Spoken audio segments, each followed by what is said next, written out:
Welcome to SEO 101, your introductory course on search engine optimization. So, turn on your computers, open your minds, grab your mouse, and get ready to get back to the basics. SEO 101 on webmasterradio.fm is now in session. Hello and welcome to SEO 101 on Cranberry.fm, formerly webmasterradio.fm. This is Ross Dunn, CEO of Stepforth Web Marketing, and my co-host is John Carcutt, the Director of SEO and Social Media for Advanced Digital. Oh, my friend. How was your camping trip, man? It was good. You know, it was. I don't expect to relax anymore. That's good. I've lost all expectations to relax with kids. It's just go. So you know what? It's fun. Are you saying you got to relax and didn't expect it, or you just didn't get to relax like you expected? There was a time where I used to go on camping trips and think, "Oh, this will be great. I'm going to get a chance to chill." Yeah, no, it doesn't happen. They do go to sleep. If you just stay up later than them, you do get some time to yourself, I'm telling you. Yeah, but you're half comatose from working around them all day. It's just not the same. And then you have to sneak into the tent, and because we still have a tent. Oh, dear God. Kids don't have their own tent, man. You need to get them their own tent. They're too young. It'll happen. All right. Hey, I just wanted to say thanks to everyone lately who have mentioned that they've been listening to the show. It's quite flattering and kind of weird to hear about it. And obviously we know people listen. It's just still surreal. So anyways, we appreciate you. Thank you. We do appreciate it, definitely. So we've got a few things today, including more Bing news. This is like, geez, buy a lottery ticket. Yeah, Bing news. How often does Bing news happen? But first, we're going to start with something really heady. So I hope you got your brain cranked on. Ours wasn't. At least mine isn't. I looked at the damn thing. I went, oh, well, that's way too much math. Well, but you know, Eric Ing. Eric Ing was a big part of this. He's Mr. Math. So apparently his brother, I'm assuming that's his brother, is like renowned in GPS logic and math and blah. Anyway, that's how I feel about it all. Glad someone else can do it. But why don't you roll into this? I did read a bit of it, but I know you read more. So yeah, so Stone Temple, which is the company that Eric founded, recently did a study on are links important? So Moz did one recently, Search Metrics did one, and now Eric's company, Stone Temple, they've done yet another one. And there's a little bit different results than the other ones. You know, Moz and Search Metrics both said, hey, links are still important, pay attention to them. Eric's study comes out and says links are way more important than we think they are. Right. And I have some questions about it. There's a number of people who have questions about it. If you read the comments, there's some really good discussion going on in the comments. We'll link to this study on our community page, Google Plus. But basically what they came out and said is, yes, links are important, but they're even more important. They did a study, lots and lots of math. If you're a math geek, you will love this article, like Ross said. Very technical. The interesting thing that I really pulled out at the end is that while, yes, links are important, it doesn't take very many of them, according to this study, to have a big impact on a site ranking for a particular key phrase. Now, unfortunately, Eric didn't go into a lot of detail about the factors around the specific links that they created or counted towards these sites, so that you don't know, how powerful the sites were the links were on, if they were anchor text specific. One of the commenters did ask, were they no follow or follow, and he said yes, they were all follow links. So, but that's the only real detail we got about the individual links. I will say that they have to be high quality, because they're showing things like a keyword with 60 or about 50,000, the search volume of what they're saying is 50,000. Again, we don't know where this search volume came from. Is that monthly? There's a lot of information missing here, but this search volume, one keyword search volume about 50,000, was ranking in position 6. With only 3 additional links, they moved to number 1. So those have to be super high quality links to do something like that. And they show a lot of these in this chart at the end of this article. And he literally says in the article, there's hundreds of examples that they have of the same thing. So what really made me want to put this and talk about this on the show today, Ross, was that piece where quality links make a difference, because they're just talking about quantity in this article, and links are important. But it's really about, we've said this forever, it's about the quality of the links to a site. And the standard kind of link building techniques that people are using these days, there's like no way you're going to create the quality links you need to see these kind of results from 6 to 1 with 3 links for a high volume term. You can't do that with 90% of the types of link building that people are doing today. Just will not happen. Yeah. Well, for those who are, and I 100% agree. Well, just for those who do want to hear the sort of an overview of the math, I am not reading what I understand here, by the way. I'm just reading what they've written. I tell you, my math skills are crap. But anyway, he said that the Moz and search metric studies are, they showed fairly significantly different results, that links weren't as important, important, but not nearly as important as theirs turned out. He says the key, I'm quoting him here, the key to the Moz and search metric studies is understanding how the evaluations were done. They did the evaluation of each search engine result page on an individual basis and then took the mean of all the results. He says, I'll call this the mean of the individual correlations approach. Both these, that's where he starts losing me. Both these studies are also focused solely on commercial search terms. Now, what did they do in theirs? And again, I'm reading here, it says, we did a different type of calculation based on the quadratic mean. The reason for doing this is that it leverages the square of the correlation variables. And I'll leave it there because that's just where it's so gone. Like we said, it's a pretty geeky article. Oh, yeah. It's got the full-on math equations and all. I mean, it's probably very simplistic for anyone who knows who's good at math, but no. I'll hire someone to do that. Thank you.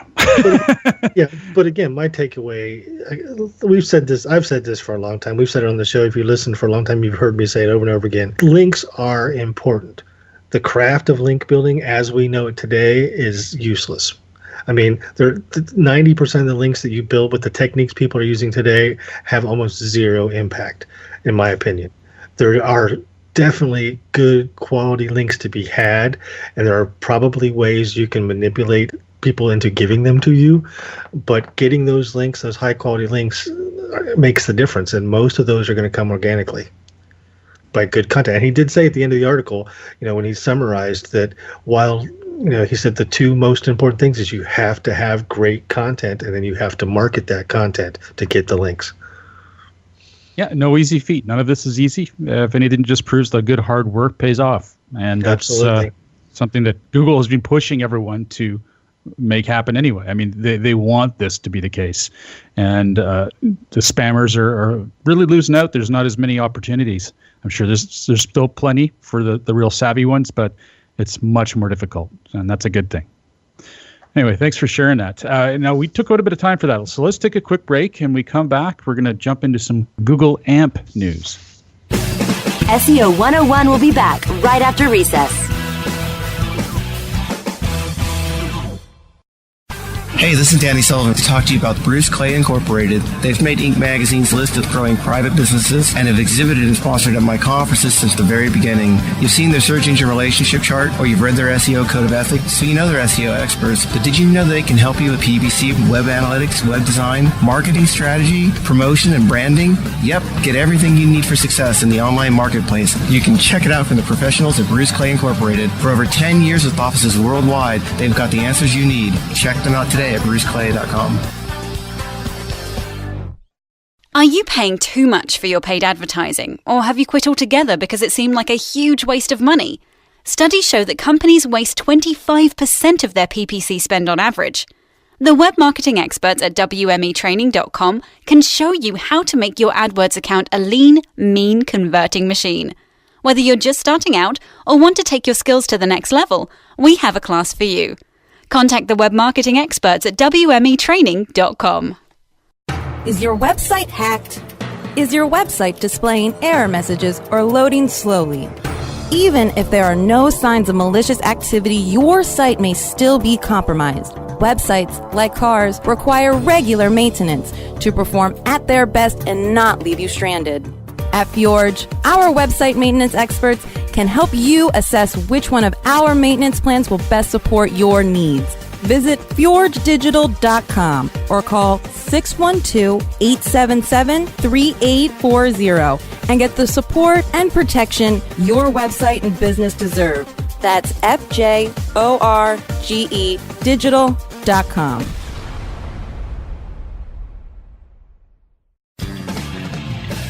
Okay, class, take your seats and no talking. Recess is over and SEO 101 is back in session. Welcome back to SEO 101 on Cranberry.fm, hosted by John Carcutt, the Director of SEO and Social Media for Advanced Digital, and myself, Ross Dunn, CEO of Stepforth Web Marketing, Inc. You know, John, I noticed that your signature doesn't say Advanced Digital anymore. It's Advanced Local. Yep. I'm kind of hybrid of both now. I'm moving up to the Advanced Local company. We're just kind of reorging things the way they work, so it's not a big deal. So should I call you Advanced Local then instead of Advanced Digital? If you'd like, that'd be fine. I can update it. You know, we want all of our listeners to know what's going on. Update away. All right. So Google AMP, anyone who's made the change, you know, it wasn't extensive if you used platforms such as WordPress, because in many cases there's plugins that can help you. But accelerated mobile pages, which is what we're talking about here, is a means to provide a faster way to load content on your site for people who are using mobile phones and such. And Google rewards it to a degree. We just don't know exactly how much. At any rate, at this point, they released some news about it, and Barry Schwartz chimed in. First of all, there's 3 points here that Google announced. There was a 23% increase in mobile search users who returned within 7 days. There was an 88% improvement in load time for AMP content versus traditional mobile web. And 1,000 plus articles the Washington Post publishes in AMP HTML Daily. Yep. So the case study was based on the Washington Post. So that's what they're talking about, the content that they used for the case study. Yeah. So I did read it, and I know you did too. But based on Barry's results, it's a lot less impressive. Now that said, we're not talking an equivalent amount of traffic here. Yeah. Absolutely not. And it's really interesting to me that it actually seems like his AMP pages are not performing as well as his standard mobile pages from his site. And for those of you who know, Barry Schwartz runs the SEO Roundtable, which is an industry news site. So he is considered news. He shows up in news, and the AMP pages, assumingly, are performing for him similar to the way they would perform in some other media type sites, right? So based on the past 30 days, he says 3.16% of the clicks Google's reports for his site came from AMP articles. So only 3.1%, I'm reading from his thing here. Yeah. So only 3.16% of the traffic to this site via AMP, period. Compare that to mobile clicks to the site. 26.47% of clicks from Google to the site are mobile devices, according to my data in Google Search Console. So 3.16% versus 26.47. It's kind of...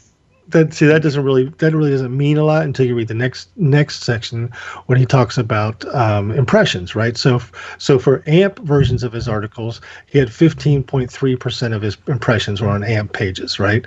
So 15.3% of the impressions had 3.16 click-throughs. However, 46.47% were for mobile impressions, right? And he had 26% of clicks. So to me, that says, okay, almost half of his mobile impressions got some kind of clicks, but only a fifth of his AMP pages got some kind of clicks, right? So that's not a pretty picture from comparing mobile to AMP. Now the question, I wonder, my AMP knowledge could be fresher. I mean, we did a lot of studying at the beginning, but it's been a bit of time now. Doesn't AMP include caching? I wonder how much of that data is being properly tracked.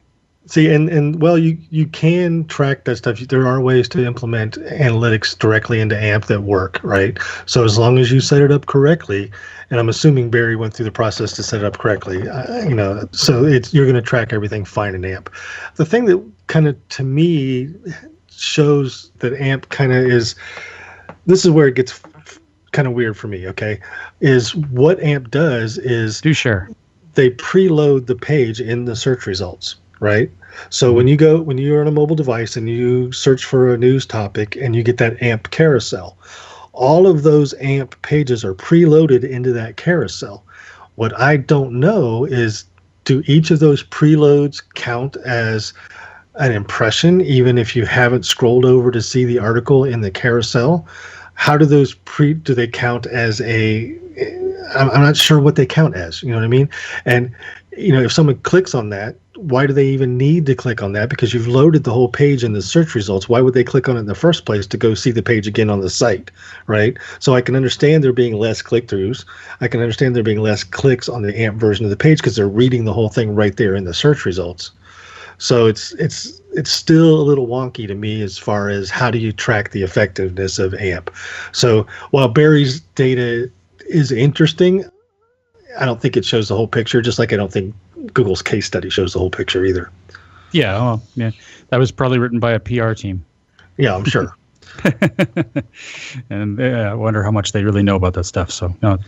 Anyway, it was interesting. Thanks for adding that. Now, Mueller files. The Mueller files. Got to do it right. What am I doing here? Okay, so Google, don't worry about removing older content. Now, I know you were having a field day with this one.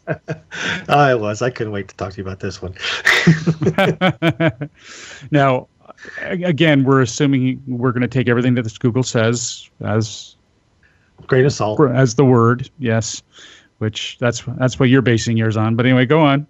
So basically, they say there's no ranking advantage to removing older content. People are pulling older content off their site or up because they're worried about the panda effect. Is it lower quality? Is it impacting my whole site? Is my other content not performing as well because I have this old stuff on there? So people are removing old content to help improve their existing content. And Google's telling us that has no impact whatsoever. And I always said, and Ross and I have had this discussion a number of times on the show, I believe, that, as long as the old content is still relevant, leave it. And if it's not relevant, leave it and then put a link pointing to the relevant version of it somewhere else on your site, right? But if you don't have a relevant version somewhere else on your site, then write it, create one. But there's no reason to get rid of it. Yeah, if everything is treated equal, you're right. I mean, in our case, I can use ours as a good example of one where it definitely needed to be removed. We had content back to 2001, and dear God, talking about, yeah, sure, it was relevant, and technically it's still relevant because it's about search engine optimization and search engines. There's nowhere to link to them necessarily. InfoSeek, yeah, sure. We're going to link to a grave. I don't know. Did you do a review of InfoSeek? There wasn't much to review, but I'm not finished though. So there's that, but there's also the fact that, and this was the main issue, quite frankly, is it was all using all the links were broken. The content was in a different format, different templates. It was a nightmare to fix. So we're like, screw this, we're removing it. I mean, there's certain cases where I think older content can cause some credibility issues for your website. And that I would imagine have some impact. So I will argue that wasn't the content that you were removing. That was old branding, old design. And in some cases, it might be the content because the InfoSeek thing kind of makes sense. And what you're saying is absolutely correct. I think sometimes you have to make that decision. Is it worth going back and fixing this piece of this page to make it look and feel like the rest of the site, or should we just get rid of it, right? And especially when you know it's really not offering any value per se. Right. But I think in what you're describing is more you're getting rid of the page because it doesn't fit everything else, not necessarily because the content is bad. It was part of that. Yeah, the other part was the content was stinking old and had a ton of links, because we were really, really good about linking. But my God, the amount of broken links we get in our broken links report was mind-boggling because so many sites were gone. But yes. Yeah, and that's a good point. You do have to balance the amount of time and resources it takes to fix this stuff versus, what's the value of keeping it, right? But if you don't have those kind of problems that Ross is describing, if it's in a standard, it's in the same look and feel as your existing site, doesn't have a lot of broken links, even if it's slightly outdated and you have a more recent version of it, that same type of content. Maybe you were talking about how to build a link farm, right? 10 years ago. Do you delete that? I wouldn't. I'd put new paragraph at the top of it says, "This is an outdated spammy technique. Click here to read the new, what to do now." So if someone is searching for how to build a link farm, maybe you can help. If you show up for that, you can help them understand that this isn't what they should be doing. Instead of finding an article that teaches them how to build one and then they screw themselves, right? Again, and all that can take time. We had thousands of articles. So how much time are you going to spend? Exactly. Yeah. But so nothing is, as usual, nothing is clear cut. But I think that it is interesting, though, that there's no ranking advantage. The other thing the one thing to consider, though, is also crawl budget. Not that Google's going there a lot, because they're not, because it's old content. But to a degree, I wonder. Never mind. And the more I think about it, the more I think crawl budget's really only applicable to new stuff anyway. So. Yeah, unless you've got all that stuff in your XML files and you're trying to send the spiders to it on a regular basis. If it's not indexed, it doesn't matter anyway. And if it's not indexed and you're trying to get it indexed, that's a whole different situation. Yeah. Okay, well, we better rock and roll here. I'm a bit short on time today. But the next one is short articles won't cause penalties. Penalties? Jeez, that's a strong word. Yeah, that's exactly why I put this in here. There's this whole article about Google has short articles won't cause a penalty. No, they won't cause a penalty. Not at all. Very few things do. Yeah, but you might not get ranked for them. I think it was Searchmetrics that did a study end of last year, maybe it was, that they do that study they do, and one of the factors they look at the ranking factors, is how much content is on a page, and they look at tens of thousands of ranked pages and compare lots of factors about each of those pages, and they say, okay, all the ones that ranked number one had this in common, or this was different about them. They looked and they took an average of the number of words on the first page, all the listings on the first page, the results of Google. This is the average. So there's going to be a lot less, there's going to be a lot more, but the average was just over 1,000 words. Mm-hmm. So short articles, they're not going to get penalized, but they may not rank either. So to quote John, although it's always tough to quote him sometimes, but anyways, he says, "So I really wouldn't focus so much on the length of your article, but rather making sure that you're actually providing something useful and compelling for the user. And sometimes that means a short article is fine. Sometimes that means a long article with lots of information is fine." Short article will be very fine if nobody else is writing on that topic. Yes. Yes. So, good. Thank you, John Mueller. You're always good for news. Now, some actual Bing news. Woohoo, Bing! We need a sound effect. We need a sound effect for Bing. We do. The surprise. I think it should be a crowd being really surprised. Yeah. That would be awesome. Okay, so this is interesting. Bing is doing well. The revenue in May hit $5.3 billion with 43% growth. Now, obviously, that always sounds really huge, and yes, of course, that's good numbers. But it's to sort of break it down, right? So it says search advertising revenue, excluding traffic acquisition costs, grew 16%. That's pretty damn good. I mean, they are growing. Oh, yeah. That's 16% is a great number when you're at that level. Totally. They're also seeing a 43% growth in search advertising revenue in the 9 months ending March 31st. 31st. Anyway, it's not, which is not far off YouTube's 50% growth rate. God, YouTube's amazing. Anyway, it's good. I mean, it's not Bing has never been something we completely ignore. It's just not something we completely love. Yeah. I mean, it's good growth, but it's not Pokemon Go growth. Oh my God. Yes, that's happened. Can you believe that has taken off so fast that happened since our last show? I know. Mind you, we missed last week, but still, that's crazy. It's amazing. Since our last show, Pokemon Go has more active users than Twitter, more engagement than Facebook, and earned $9 billion. That's just a nuts. 2 weeks. Wow.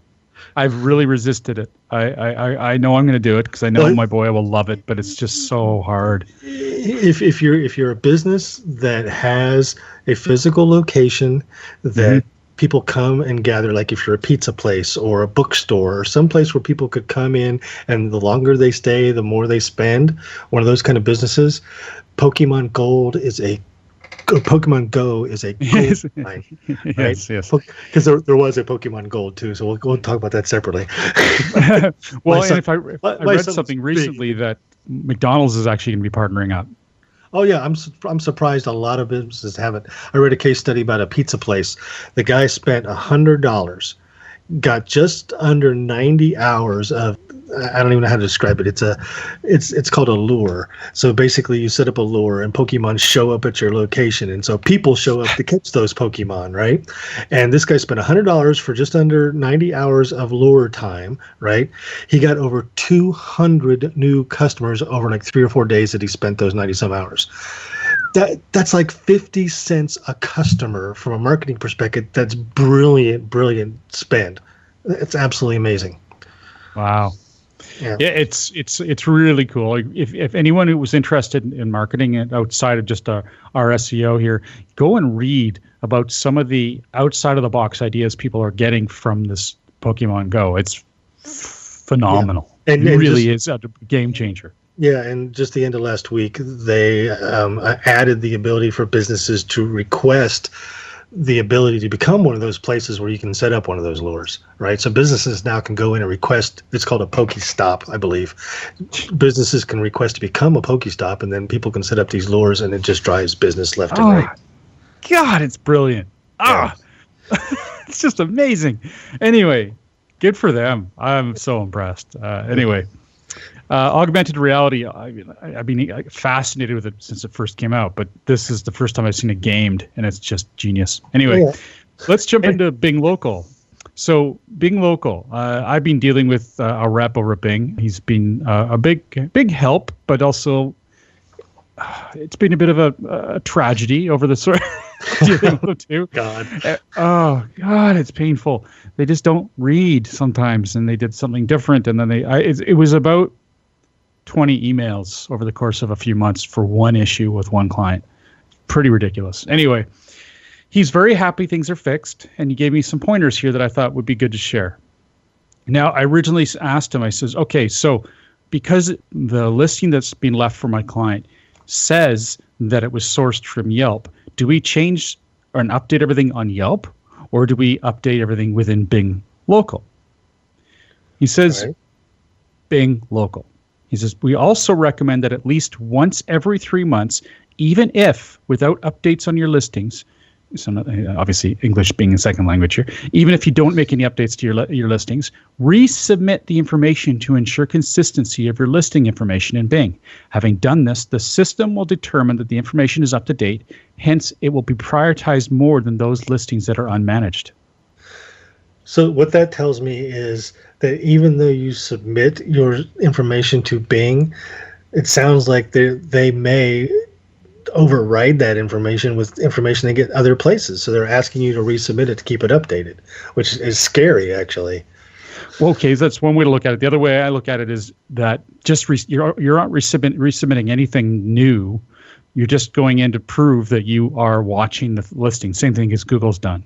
But now they're actually giving you a bit of a reward. You get prioritization for doing this. So define prioritization. Well, yes. Well, we're going to have to see. But it says, and also he says, though we also recommend as a best practice to keep your information updated in Yelp, matching the information in your Bing Places account. Bing also aggregates business information from several third parties, including sites like Yelp, in cases where listings are unmanaged for a certain period of time. So if you leave it unmanaged, then they start looking at those more. Very interesting. That is interesting. Yeah, it was a good email. Finally, out of all that, I got something of real interest. So let's take a quick break. When we come back, we got a couple questions. SEO 101 will be back right after recess. Looking for a white label SEO and social platform for your clients? Think eBrands. Free and unlimited SEO audit reports. eBrands. Premium Facebook apps and welcome page creators. eBrands. Twitter management app, analytics, and mobile site generators. eBrands. Let eBrands manage your search and social media campaigns and give you and your clients access to their white label dashboard, which have great reports that will wow your clients and deliver great ROI and results. Try eBrands for 30 days. Go to eBrandsWithAZ.com or call 1-866-625-5717. That's eBrands with a Z for eBrands. Do you look at the task of ranking your site at the top of the search engines like you would climbing the top of Mount Everest? It doesn't have to be. TopSEOs.com knows how hard that climb can be, and they can make top ranking a reality. Top SEOs sends you to only the right search vendors and agencies that they know will work for you. Since 2002, TopSEOs.com has reviewed and researched the best search engine marketing agencies and solutions providers. Don't risk the cost of falling off the proverbial peak of search rankings. Let Top SEOs give you peace of mind. TopSEOs.com, the independent authority on search vendors. Great websites today need expert web design and development and need to be e-commerce ready and mobile friendly. But building a marketable and profitable website can be an uphill climb. Ready to make your new website or replace your existing website? Think Orange as the new way to get in the black. Orange Hill Development works with Fortune 500 companies and offer the same top quality development service at a fraction of what other providers charge. Brands like Absolute, Carlsberg, and Nestea trust Orange Hill Development. Find out why you should trust your website with Orange Hill. Contact Orange Hill for a consultation today at orangehilldevelopment.com. Okay, class, take your seats and no talking. Recess is over and SEO 101 is back in session. Welcome back to SEO 101 on Cranberry.fm, hosted by John Carcutt, the Director of SEO and Social Media for Advanced Local, and myself, Ross Dunn, CEO of Stepforth Web Marketing, Inc. Yeah, you get that? Local? Advanced Local? Gotcha. Thank you. All right. So, you posted a question from Steven. It says, I'm trying to figure out the best approach for linking up my company's stock market listing with our corporate website so that the two are in some way linked in search results and people find the right information. Does anyone have any experience in how this is done and any tips? One source has told me that it's worth making sure our company's Wikipedia page is up to date with the correct stock market listing alias. We don't yet have a Wikipedia page, though, although there is one written, but we're finding it hard to get it approved. Interesting. I have no experience in this. I said it right off the top. No idea. What do you? So I think there's actually, I'd say, I think there's a couple things to discuss here. Wikipedia is separately, right? So let's first talk about this idea of linking up my company's stock market listing with our corporate website so that the two are some way linked in search results so people find the right information, right? So to me, I'm not sure what he's trying to accomplish here, because if someone's going to either be searching for your company or they're going to be searching for your stock market listing, right?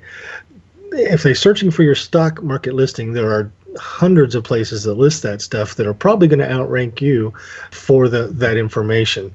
You know, your corporate website could show up for that, but most likely they're going to go to a service that's dedicated to stock market listings as opposed to just your company's site, right?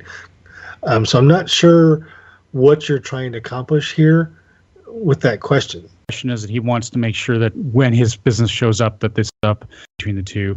He's hoping to get some sort of ride some of the benefits of either one, either pass some of the benefit from his site onto the stock or vice versa.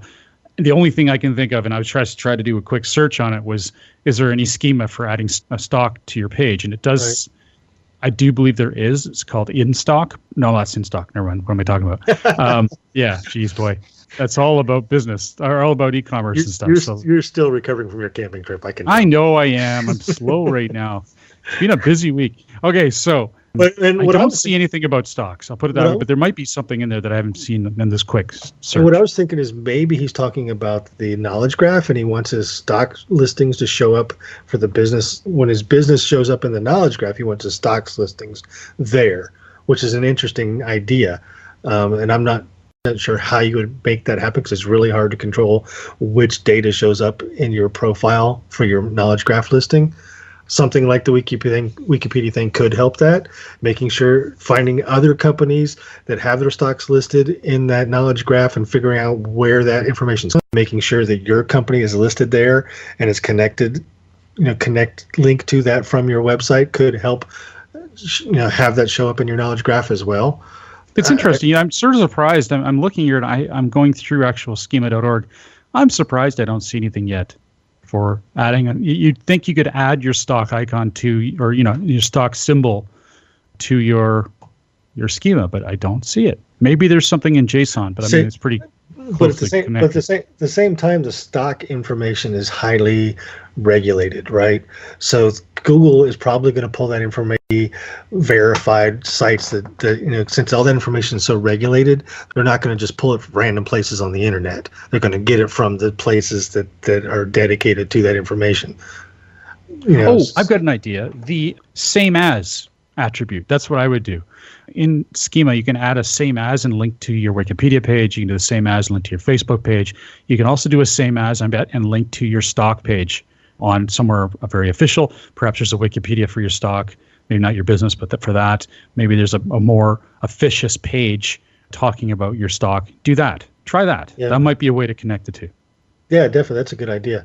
I would still ask the question, Stephen, about what you mean when you say some way linked in search results, because that really would determine you're going to get better direction and advice if we can really narrow down what that means and what you're trying to accomplish. Great. Well, and I hope that helps, Stephen. We have another question here from Giovanni, and Giovanni, we're thinking about it. It's a big question. You've asked some big questions. It's a very interesting question, so we wanted to take some time to make sure we gave it the due diligence that it needs. Yes, and like you said, it's literally $1 million question. So we're looking forward to getting some feedback when we send over our wire transfer information, because we're going to have some advice for you. But but you can send it all to Ross, because I'm going to be living in his house after November anyway. Yes. Well, on behalf of myself, on that note, Ross Dunn, CEO of Stepforth Web Marketing, and John Carcutt, the Director of SEO and Social Media for Advanced Local, thank you for joining us today.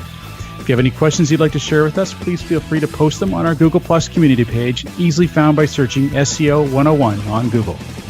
Have a great week, and remember to tune into future episodes, which air at 1 p.m. Pacific, 4 p.m. Eastern, every Thursday on Cranberry.fm. Thanks for listening, everybody.